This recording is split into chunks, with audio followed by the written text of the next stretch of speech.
Welcome to Brew England, a channel dedicated to all things New England culture, adventures, and beer. Join me as we hike Mount Killington in Vermont's Green Mountains.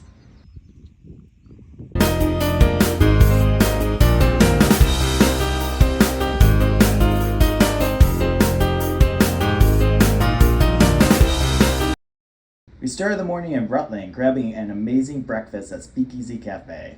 Grabbing coffee to go, we headed off to the Buckling Trailhead not too far outside of town. We arrived at 8 a.m. and there was still ample parking in the large parking lot. At 4,200 feet, Killington is Vermont's second tallest peak and one of its most famous ski resorts. The temperatures were in the 70s in late May and people were still skiing. Crazy. The Buckling Trail goes up the side of the mountain before it reaches the Long Trail. From there, you follow the Long Trail a short distance before you get to a spur that leads to the summit. We did this hike as an in-and-out with a total mileage of 7.4 miles and 2,400 feet of elevation gain. Overall, I would consider this a moderate hike. The first 2 miles are gradual with minimal roots or rocks to trip over, but the last mile becomes steeper, and the section right before the peak, you're pretty much going straight up the mountain. The first 2 miles were a breeze, with not much incline and a wide, generous path. There's a bunch of ski trails you'll encounter, but it's pretty easy to stay on course.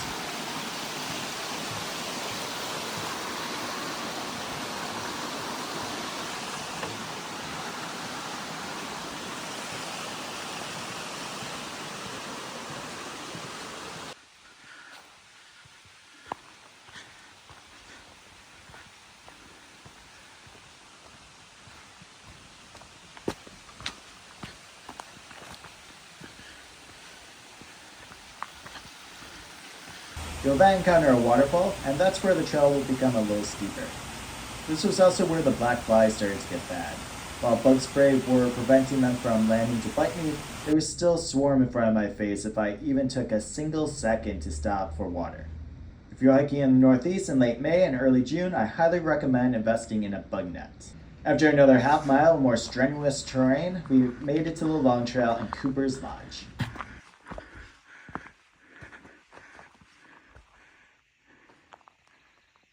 The trail to the summit is a 0.2 mile spur from the Long Trail, but is by far the steepest section.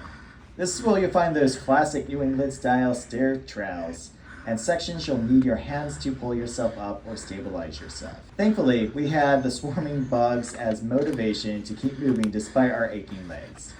Soon, we made it to the peak. We enjoyed the views of 3 states, the Adirondacks in New York, White Mountains in New Hampshire, and the rest of the Green Mountains. While the bugs were not as bad at the peak, they were still annoying enough to eat a hurried snack of gummy bears and beef jerky and start our trek back down the mountain.